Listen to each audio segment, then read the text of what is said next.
Good evening and welcome. I am Amarachi Ubani. Tonight, former President Chief Olusegun Obasanjo accuses President Buhari of planning to rig the upcoming elections with the connivance of his party, the APC.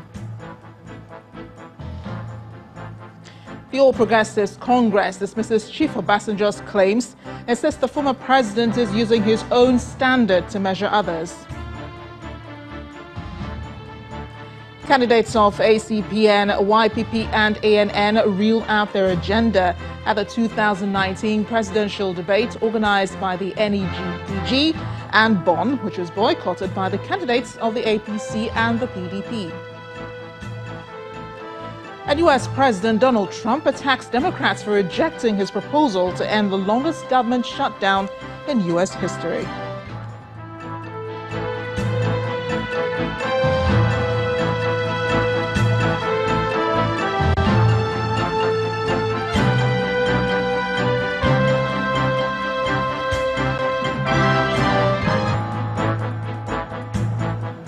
Former President Olusegun Obasanjo, who is in the news again, this time accusing President Muhammadu Buhari of planning to rig the forthcoming elections. The former president made the allegation while speaking to newsmen in Abeokuta today. He read from a 26-page document, portions of which claims the country is back to the Abacha era, when state institutions were used to fight perceived enemies of government. Chief Obasanjo, however, says Nigerians can use elections to make a statement by electing only leaders that can put the country on the path of progress. While Nigeria must appreciate Buhari for the little he has done and allow him to depart for home in peace, if he allows free, fair, peaceful and credible elections, we must also tell ourselves that Nigeria deserves better at this point in time than what Buhari is capable of offering. History will note that he has been here. Nigeria now needs a man with better physical and mental soundness, with an active mind and intellect. Let me say again that Nigeria belongs to all Nigerians and exists for the benefit of all Nigerians and non-Nigerians who desire to live or do business in and with Nigeria. The attitude of "it is my turn and I can do what I like" with impunity will not last, because Nigeria is created by God and it will outlive all evil machinations and designs against the overall interest of Nigeria. Before I conclude, let me assert that the security situation has deteriorated, with kidnapping everywhere and Boko Haram more in action, and nobody should deceive Nigerians about this. This administration has reached the end of its wit, even in handling all security issues, but particularly Boko Haram issue, partly due to misuse of security apparatus and poor equipment, deployment, coordination, and cooperation. Former President Chief Olusegun Obasanjo. Let's take a look now at some of the high points of the regime of the late head of state, General Sani Abacha, whose time in power is now being likened to that of the current president, Muhammadu Buhari, by former President Olusegun Obasanjo. First thing to note is that the Abacha government was a military junta which took over power in November 1993 following the suspicious resignation of Chief Ernest Cheneko, a move widely regarded as a palace coup. By May 1994, signs of a turbulent period in the country were high as the government, through the Inspector General of Police, at the time Ibrahim Kumasi, declared the National Democratic Coalition, NADECO, an illegal body, a move that signaled government's intention to clamp down on pro-democracy activists. Following the annulment of the June 12 elections in 1993, the country was at boiling point. A major highlight was the self-declaration by the acclaimed winner, late Chief Moshood Kolawole Abiola, on June 11, 1994. This triggered the arrest of Chief Abiola on June 31st. There were also records of assassinations that occurred during the regime, notably Chief Alfred Rwani on October 6, 1995, and Chief Abiola's wife, Kudirat Abiola, on the 4th of June, 1996. Also worthy of note was the perceived attack on the judiciary by General Abacha, as the then Attorney General of the Federation and Minister of Justice, Olu Onogoruwa, was sacked for rejecting 8 decrees promulgated by the government. Well, the All Progressives Congress will have none of the accusations from the former president. In a swift reaction, the party's spokesperson, Larry Issa Onilu, says claims of the party and its candidate are planning to rig the forthcoming election are nothing but the imaginations of the former president. He advises the former president to readjust himself to the reality of an imminent defeat for whichever party he's supporting. We can understand where the former president is coming from. His past is haunting him. He imagines that perhaps the way he did it, remembering those, he must have consulted or looked back at the books, of when he was president, and saw clearly that if they use this same method that I used, this is what is going to happen. 2003 and 2007 elections were nothing to write home about. Those happened under President Obasanjo. We all knew how the elections went. So, for us in APC, votes will count. We are going to have a free, credible, and fair election. We have no reason to want to rig election. Our achievements speak for us. President Obasanjo should adjust himself to the reality of the imminent defeat that is staring him in the face.